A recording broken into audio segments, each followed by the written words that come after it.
সাধারণত হাড় ক্ষয় হয় বয়সের সাথে সাথে। যদি দেখা যায় যে একজন মানুষের বয়স 50-এর উপরে, ঘষা খেতে খেতে, ব্যবহার হতে হতে একটা সময় হাড় ক্ষয় হতে পারে।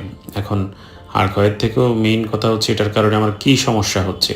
আমার হাঁটু ভাঁজ করতে প্রবলেম হচ্ছে, সিঁড়ি দিয়ে উঠতে সমস্যা হচ্ছে। সো সমস্যার কারণটা খুঁজে বের করতে হবে, তারপর সেটার চিকিৎসা।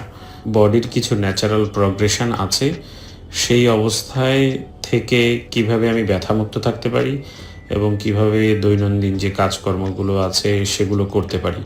সো বয়স ভেদে ট্রিটমেন্টের গোল বা লক্ষ্য ভিন্ন হবে।